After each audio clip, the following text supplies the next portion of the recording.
Summa Theologica, Pars Prima, On the Angels and on the 6 Days, by St. Thomas Aquinas, translated by the Fathers of the English Dominican Province. Question 62. Of the perfection of the angels in the order of grace and glory, in 9 articles. In due sequence, we have to inquire how the angels were made in the order of grace and glory, under which heading there are 9 points of inquiry. 1. Were the angels created in beatitude? 2. Did they need grace in order to turn to God? 3. Were they created in grace? 4. Did they merit their beatitude? 5. Did they at once enter into beatitude after merit? 6. Did they receive grace and glory according to their natural capacities? 7. After entering glory, did their natural love and knowledge remain? 8. Could they have sinned afterwards? 9. After entering into glory, could they advance farther? First article. 1. Question 62, Article 1. Whether the angels were created in beatitude. Objection 1. It would seem that the angels were created in beatitude, for it is stated, on the Articles of the Church 29, that the angels who continue in the beatitude wherein they were created do not of their nature possess the excellence they have. Therefore the angels were created in beatitude. Objection 2. Further, the angelic nature is nobler than the corporeal creature. But the corporeal creature straightway from its creation was made perfect and complete, nor did its lack of form take precedence in time, but only in nature, as Augustine says. The literal meaning of Genesis 1:15. Therefore, neither did God create the angelic nature imperfect and incomplete, but its formation and perfection are derived from its beatitude, whereby it enjoys God. Therefore it was created in beatitude. Objection 3. Further, according to Augustine, the literal meaning of Genesis 4:34, 5, the things which we read of as being made in the works of the 6 days were made together at one time, and so all the 6 days must have existed instantly from the beginning of creation. But according to his exposition, in those 6 days, the morning was the angelic knowledge, according to which they knew the Word, and things in the Word. Therefore straightway from their creation they knew the Word, and things in the Word. But the bliss of the angels comes of seeing the Word. Consequently, the angels were in beatitude straightway from the very beginning of their creation. On the contrary, to be established or confirmed in good is the nature of the beatitude. But the angels were not confirmed in good as soon as they were created. The fall of some of them shows this. Therefore the angels were not in beatitude from their creation. I answer that, by the name of beatitude is understood the ultimate perfection of rational or of intellectual nature, and hence it is that it is naturally desired, since everything naturally desires its ultimate perfection. Now there is a twofold ultimate perfection of rational or of intellectual nature. The first is one which it can procure of its own natural power, and this is in a measure called beatitude or happiness. Hence Aristotle, Ethics 10, says that man's ultimate happiness consists in his most perfect contemplation, whereby in this life he can behold the best intelligible object, and that is God. Above this happiness, there is still another, which we look forward to in the future, whereby we shall see God as he is. This is beyond the very nature of every created intellect, as was shown above, question 12, article 4. So then, it remains to be said that, as regards this first beatitude, which the angel could procure by his natural power, he was created already blessed. Because the angel does not acquire such beatitude by any progressive action, as man does, but, as was observed above, question 58, articles 3 and 4, is straightway in possession thereof, owing to his natural dignity. But the angels did not have from the beginning of their creation that ultimate beatitude, which is beyond the power of nature, because such beatitude is no part of their nature, but its end, and consequently they ought not to have it immediately from the beginning. Reply Objection 1. Beatitude is there taken for that natural perfection which the angel had in the state of innocence. Reply Objection 2. The corporeal creature instantly, in the beginning of its creation, could not have the perfection to which it is brought by its operation.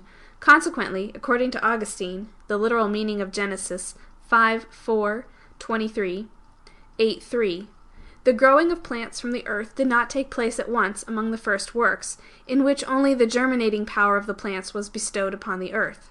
In the same way, the angelic creature, in the beginning of its existence, had the perfection of its nature, but it did not have the perfection to which it had to come by its operation. Reply Objection 3. The angel has a twofold knowledge of the Word. the one which is natural, and the other according to glory. He has a natural knowledge whereby he knows the word through a similitude thereof shining in his nature, and he has a knowledge of glory whereby he knows the word through his essence. By both kinds of knowledge the angel knows things in the word, imperfectly by his natural knowledge, and perfectly by knowledge of glory. Therefore, the first knowledge of things in the word was present to the angel from the outset of his creation, while the second was not, but only when the angels became blessed by turning to the good. And this is properly termed their morning knowledge. Second article. 1. Question 62, Article 2. Whether an angel needs grace in order to turn to God. Objection 1. It would seem that the angel had no need of grace in order to turn to God. For we have no need of grace for what we can accomplish naturally. But the angel naturally turns to God, because he loves God naturally, as is clear from what has been said. Question 60, Article 5. Therefore an angel did not need grace in order to turn to God. Objection 2. Further, seemingly we need help only for difficult tasks. Now it was not a difficult task for the angel to turn to God, because there was no obstacle in him to such turning. Therefore the angel had no need of grace in order to turn to God. Objection 3. Further, to turn oneself to God is to dispose oneself for grace. Hence it is said, Zechariah 1:3, "Turn ye to me, and I will turn to you." But we do not stand in need of grace in order to prepare ourselves for grace, for thus we should go on to infinity. Therefore the angel did not need grace to turn to God. On the contrary, it was by turning to God that the angel reached to beatitude. If then he had needed no grace in order to turn to God, it would follow that he did not require grace in order to possess everlasting life. But this is contrary to the saying of the Apostle, Romans 6:23, "The grace of God is life everlasting." I answer that the angels stood in need of grace in order to turn to God, as the object of beatitude. For, as was observed above, question 60, Article 2, the natural movement of the will is the principle of all things that we will. But the will's natural inclination is directed towards what is in keeping with its nature. Therefore, if there is anything which is above nature, the will cannot be inclined towards it, unless helped by some other supernatural principle. Thus it is clear that fire has a natural tendency to give forth heat and to generate fire, whereas to generate flesh is beyond the natural power of fire. Consequently, fire has no tendency thereto, except insofar as it is moved instrumentally by the nutritive soul. Now it was shown above, question 12, Articles 4 and 5, when we were treating of God's knowledge, that to see God in his essence, wherein the ultimate beatitude of the rational creature consists, is beyond the nature of every created intellect. Consequently, no rational creature can have the movement of the will directed towards such beatitude, except it be moved thereto by a supernatural agent. This is what we call the help of grace. Therefore it must be said that an angel could not, of his own will, be turned to such beatitude, except by the help of grace. Reply, Objection 1. The angel loves God naturally, so far as God is the author of his natural being. But here we are speaking of turning to God, so far as God bestows beatitude by the vision of his essence. Reply, Objection 2. A thing is difficult which is beyond a power, and this happens in two ways. First of all, because it is beyond the natural capacity of the power. Thus, if it can be attained by some help, it is said to be difficult, but if it can in no way be attained, then it is impossible. Thus it is impossible for a man to fly. In another way, a thing may be beyond the power, not according to the natural order of such power, but owing to some intervening hindrance, as to mount upwards is not contrary to the natural order of the motive power of the soul, because the soul, considered in itself, can be moved in any direction, but is hindered from so doing by the weight of the body. Consequently, it is difficult for a man to mount upwards. To be turned to his ultimate beatitude is difficult for man, both because it is beyond his nature, and because he has a hindrance from the corruption of the body and infection of sin. But it is difficult for an angel only because it is supernatural. Reply, Objection 3. Every movement of the will towards God can be termed a conversion to God, and so there is a threefold turning to God. The first is by the perfect love of God. This belongs to the creature enjoying the possession of God, and for such conversion, consummate grace is required. The next turning to God is that which merits beatitude, and for this there is a required habitual grace, which is the principle of merit. The third conversion is that whereby a man disposes himself so that he may have grace. For this no habitual grace is required, but the operation of God, who draws the soul towards himself, according to Lamentations 5:21, "Convert us, O Lord, to thee, and we shall be converted." Hence it is clear that there is no need to go on to infinity. Third article. 1. Question 62, Article 3. Whether the angels were created in grace? Objection 1. It would seem that the angels were not created in grace. For Augustine says, the literal meaning of Genesis 2:8, that the angelic nature was first made without form and was called heaven, but afterwards it received its form and was then called light. But such formation comes from grace, therefore they were not created in grace. Objection 2. Further, grace turns the rational creature toward God. If therefore the angel had been created in grace, no angel would ever have turned away from God. Objection 3.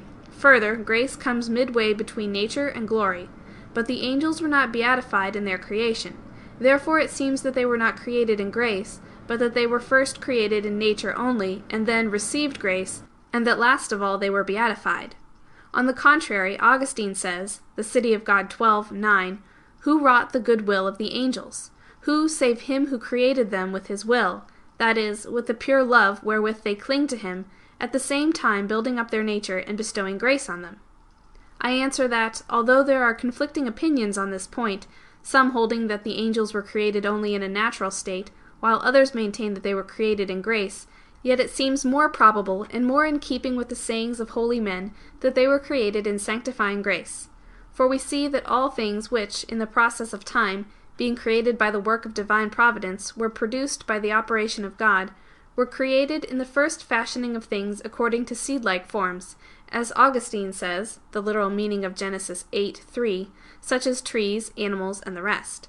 Now it is evident that sanctifying grace bears the same relation to beatitude as the seed-like form in nature does to the natural effect. Hence, 1 John 3:9, grace is called the seed of God. As then, in Augustine's opinion, it is contended that the seed-like forms of all natural effects were implanted in the creature when corporeally created, so straightway from the beginning the angels were created in grace. Reply Objection 1. Such absence of form in the angels can be understood either by comparison with their formation in glory, and so the absence of formation preceded formation by priority of time, or else it can be understood of the formation according to grace, and so it did not proceed in the order of time but in the order of nature, as Augustine holds with regard to the formation of corporeal things, the literal meaning of Genesis 1:15. Reply Objection 2. Every form inclines the subject after the mode of the subject's heart. Now it is the mode of an intellectual nature to be inclined freely towards the object it desires. Consequently, the movement of grace does not impose necessity, but he who has grace can fail to make use of it and can sin. Reply Objection 3. Although in the order of nature grace comes midway between nature and glory, nevertheless in the order of time, in created nature, glory is not simultaneous with nature, because glory is the end of the operation of nature helped by grace. But grace stands not as the end of operation, because it is not of works, but as the principle of right operation. Therefore it was fitting for grace to be given straightway with nature. Fourth Article. 1. Question 62, Article 4. Whether an angel merits his beatitude. Objection 1. It would seem that the angel did not merit his beatitude.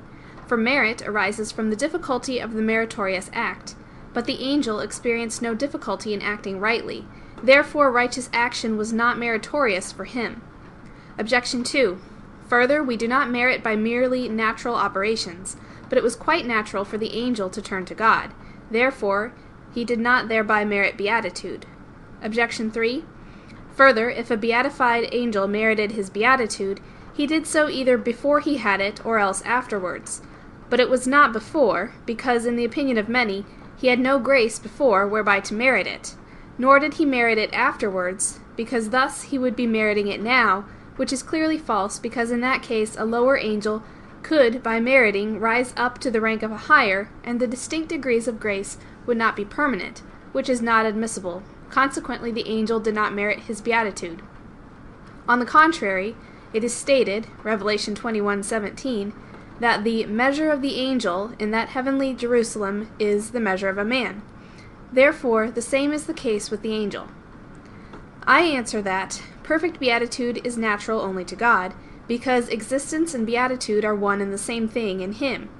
Beatitude, however, is not of the nature of the creature, but is its end.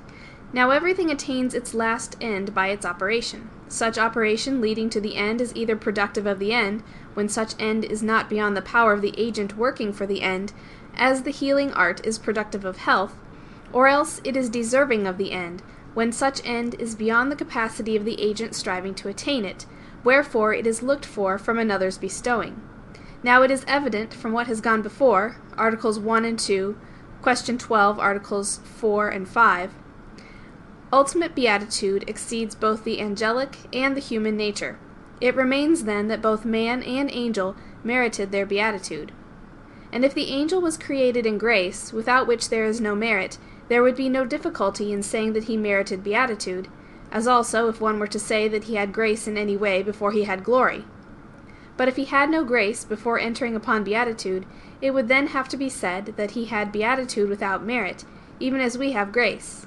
This, however, is quite foreign to the idea of beatitude, which conveys the notion of an end, and is the reward of virtue, even as the philosopher says, Ethics 1:9, or else it will have to be said, as some others have maintained, that the angels merit beatitude by their present ministrations, while in beatitude.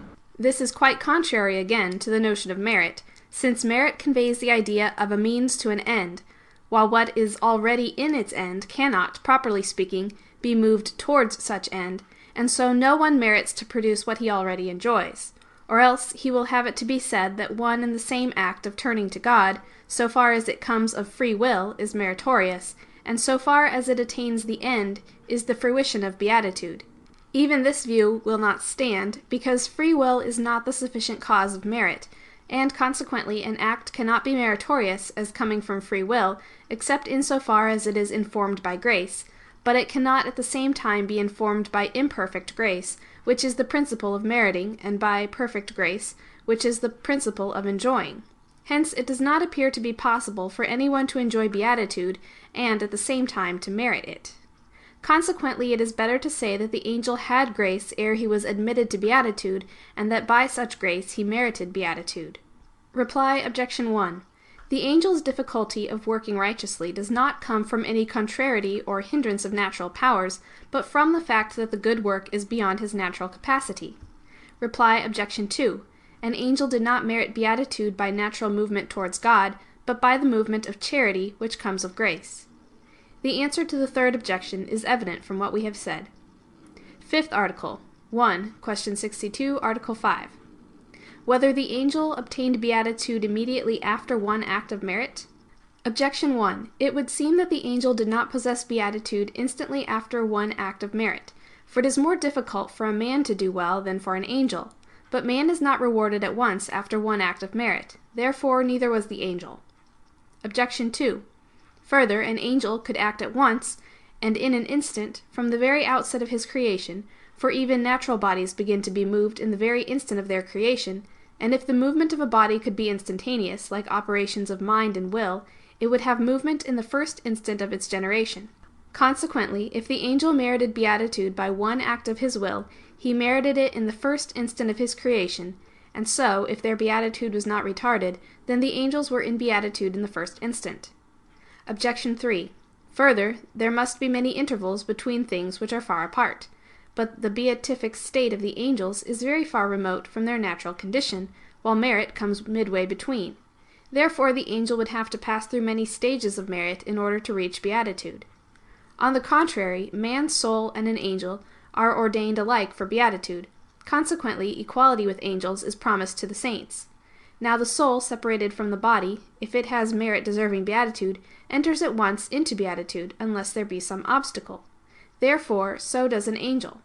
Now an angel instantly, in his first act of charity, had the merit of beatitude. Therefore, since there was no obstacle within him, he passed at once into beatitude by only one meritorious act. I answer that the angel was beatified instantly after the first act of charity, whereby he merited beatitude. The reason whereof is because grace perfects nature according to the manner of the nature, as every perfection is received in the subject capable of perfection according to its mode. Now it is proper to the angelic nature to receive its natural perfection not by passing from one stage to another, but to have it at once naturally, as was shown above, Article 1, question 58, Articles 3 and 4. But as the angel is of his nature inclined to natural perfection, so is he by merit inclined to glory. Hence, instantly after merit the angel secured beatitude. Now the merit of beatitude in angel and man alike can be from merely one act, because man merits beatitude by every act informed by charity. Hence it remains that an angel was beatified straightway after one act of charity. Reply Objection 1. Man was not intended to secure his ultimate perfection at once, like the angel. Hence a longer way was assigned to the man than to the angel for securing beatitude. Reply Objection 2. The angel is above the time of corporeal things, hence the various instants regarding the angels are not to be taken except as reckoning the succession of their acts. Now their act which merited beatitude could not be in them simultaneously with the act of beatitude, which is fruition, since the one belongs to imperfect grace and the other to consummate grace. Consequently, it remains for different instants to be conceived, in one of which the angel merited beatitude, and in another was beatified. Reply Objection 3. It is of the nature of an angel instantly to attain the perfection unto which he is ordained. Consequently, only one meritorious act is required, which act can so far be called an interval, as through it the angel is brought to beatitude. Sixth Article. 1. Question 62, Article 6. Whether the angels receive grace and glory according to the degree of their natural gifts? Objection 1. It would seem that the angels did not receive grace and glory according to the degree of their natural gifts. For grace is bestowed of God's absolute will. Therefore the degree of grace depends on God's will and not on the degree of their natural gifts. Objection 2. Further, a moral act seems to be more closely allied with grace than nature is, because a moral act is preparatory to grace. But grace does not come of works, as is said Romans 11:6. Therefore, much less does the degree of grace depend upon the degree of their natural gifts. Objection 3. Further, man and angel are alike ordained for beatitude or grace. But man does not receive more grace according to the degree of his natural gifts. Therefore, neither does the angel. On the contrary, is the saying of the Master of the Sentences, Sentences 2d3, that those angels who were created with more subtle natures and of keener intelligence and wisdom were likewise endowed with greater gifts of grace. I answer that it is reasonable to suppose that gifts of graces and perfection of beatitude were bestowed on the angels according to the degree of their natural gifts. The reason for this can be drawn from two sources. First of all, on the part of God, who, in the order of his wisdom, established various degrees in the angelic nature. Now, as the angelic nature was made by God for attaining grace and beatitude, so likewise the grades of the angelic nature seem to be ordained for the various degrees of grace and glory, just as when, for example, the builder chisels the stones for building a house, from the fact that he prepares some more artistically and more fittingly than others, it is clear that he is setting them apart for the more ornate part of the house. So it seems that God destined those angels for greater gifts of grace and fuller beatitude, whom he made of a higher nature.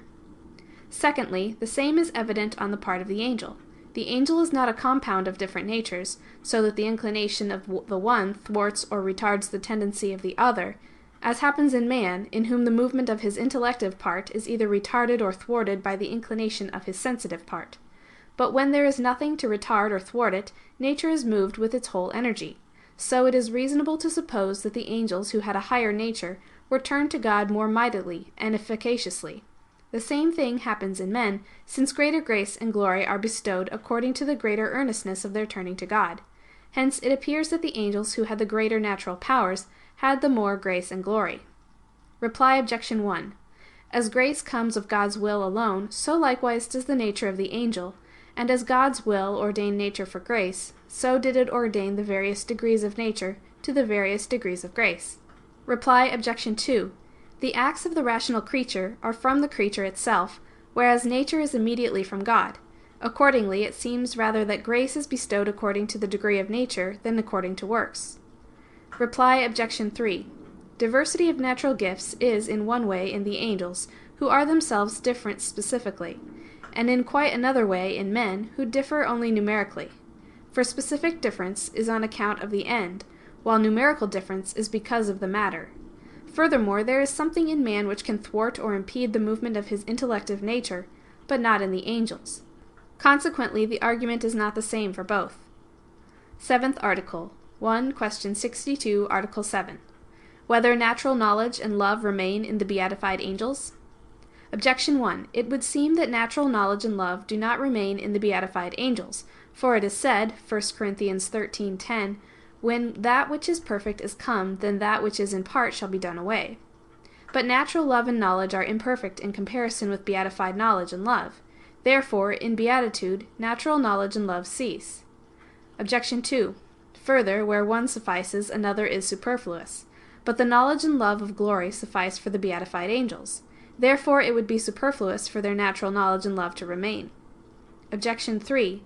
Further, the same faculty has not two simultaneous acts, as the same line cannot, at the same end, be terminated in 2 points. But the beatified angels are always exercising their beatified knowledge and love, for, as it is said, Ethics 1:8, happiness consists not in habit, but in act. Therefore, there can never be natural knowledge and love in the angels. On the contrary, so long as the nature endures, its operation remains.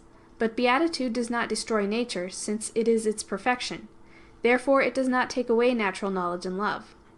I answer that natural knowledge and love remain in the angels, for as principles of operations are mutually related, so are the operations themselves. Now it is manifest that nature is to beatitude as first to second, because beatitude is superadded to nature. But the first must ever be preserved in the second. Consequently, nature must be preserved in beatitude, and in like manner the act of nature must be preserved in the act of beatitude. Reply Objection 1. The advent of a perfection removes the opposite imperfection. Now the imperfection of nature is not opposed to the perfection of beatitude, but underlies it, as the imperfection of the power underlies the perfection of the form, and the power is not taken away by the form, but the privation which is opposed to the form. In the same way, the imperfection of natural knowledge is not opposed to the perfection of the knowledge and glory, for nothing hinders us from knowing a thing through various mediums, as a thing may be known at the one time through a probable medium and through a demonstrative one. In like manner, an angel can know God by his essence, and this appertains to his knowledge of glory, and at the same time he can know God by his own essence, which belongs to his natural knowledge. Reply Objection 2. All things which make up beatitude are sufficient of themselves, but in order for them to exist, they presuppose the natural gifts, because no beatitude is self-subsisting, except the uncreated beatitude. Reply Objection 3. There cannot be 2 operations of the one faculty at the one time, except the one be ordained to the other. But natural knowledge and love are ordained to the knowledge and love of glory. Accordingly, there is nothing to hinder natural knowledge and love from existing in the angel conjointly with those of glory. 8th Article. 1. Question 62, Article 8. Whether a beatified angel can sin? Objection 1. It would seem that a beatified angel can sin, for, as was said above, Article 7, beatitude does not do away with nature, but it is of the very notion of created nature that it can fail. Therefore, a beatified angel can sin. Objection 2. Further, the rational powers are referred to opposites, as the philosopher observes. Metaphysics 4, Text 3. But the will of the angel in beatitude does not cease to be rational. Therefore, it is inclined towards good and evil. Objection 3. Further, it belongs to the liberty of free will for man to be able to choose good or evil. But the freedom of will is not lessened in the beatified angels. Therefore, they can sin. On the contrary, Augustine says, the literal meaning of Genesis 11, that there is in the holy angels that nature which cannot sin. Therefore, the holy angels cannot sin. I answer that the beatified angels cannot sin. The reason for this is because their beatitude consists in seeing God through his essence. Now, God's essence is the very essence of goodness. Consequently, the angel beholding God is disposed towards God in the same way as anyone else not seeing God is to the common form of goodness. Now it is impossible for any man either to will or to do anything except aiming at what is good, or for him to wish to turn away from good precisely as such. Therefore the beatified angel can neither will nor act, except as aiming towards God. Now whoever wills or act in this manner cannot sin. Consequently the beatified angel cannot sin. Reply Objection 1. Created good, considered in itself, can fail. but from its perfect union with the uncreated good, such as is the union of beatitude, it is rendered unable to sin, for the reason already alleged. Reply Objection 2. The rational powers are referred to opposites in the things to which they are not inclined naturally, but as to the things whereunto they have a natural tendency, they are not referred to opposites. For the intellect cannot but assent to naturally known principles. In the same way, the will cannot help clinging to good, formally as good, because the will is naturally ordained to good as to its proper object. Consequently, the will of the angels is referred to opposites, as to doing many things or not doing them.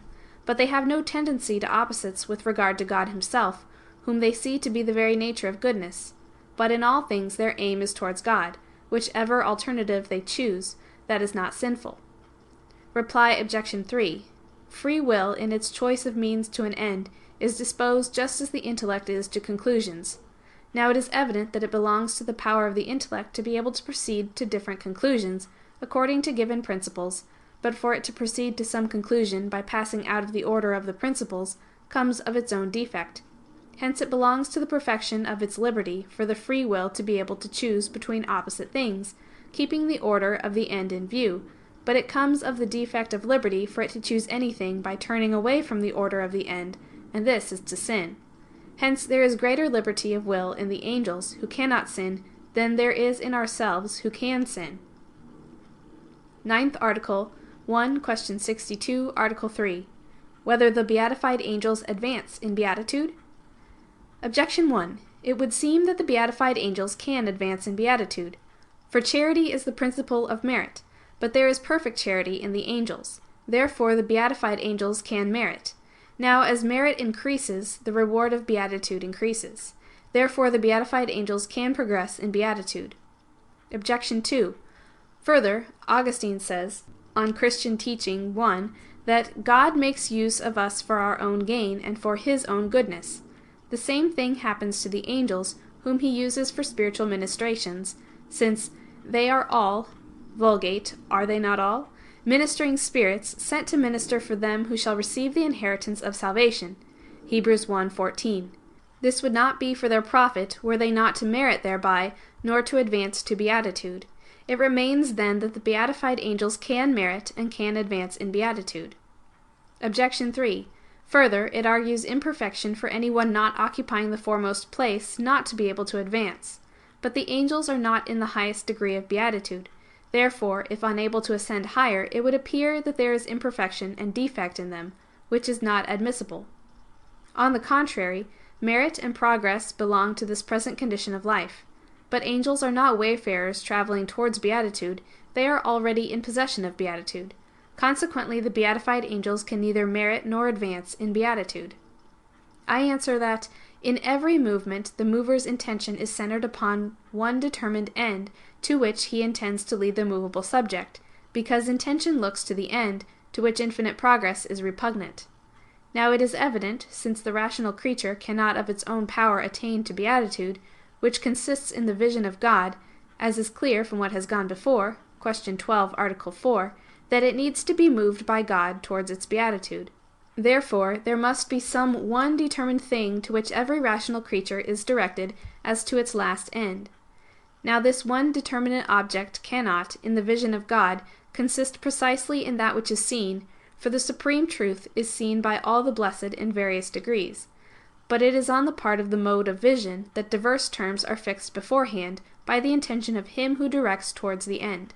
For it is impossible that as the rational creature is led on to the vision of the supreme essence, it should be led on in the same way to the supreme mode of vision, which is comprehension, for this belongs to God only, as is evident from what was said above, question 12, Article 7, question 14, Article 3. But since infinite efficacy is required for comprehending God, while the creature's efficacy in beholding is only finite, and since every finite being is in infinite degrees removed from the infinite, it comes to pass that the rational creature understands God more or less clearly according to infinite degrees. And as beatitude consists in vision, so the degree of vision lies in a determinate mode of the vision. Therefore, every rational creature is so led by God to the end of its beatitude, that from God's predestination it is brought even to a determinate degree of beatitude. Consequently, when that degree is once secured, it cannot pass to a higher degree. Reply Obj. 1. Merit belongs to a subject which is moving towards its end. Now the rational creature is moved towards its end not merely passively, but also by working actively. If the end is within the power of the rational creature, then its action is said to procure the end, as man acquires knowledge by reflection. But if the end be beyond its power, it is looked for from another, and then the action will be meritorious of such end. But what is already, in the ultimate term, is not said to be moved, but to have been moved. Consequently, to merit belongs to the imperfect charity of this life, whereas perfect charity does not merit but rather enjoys the reward.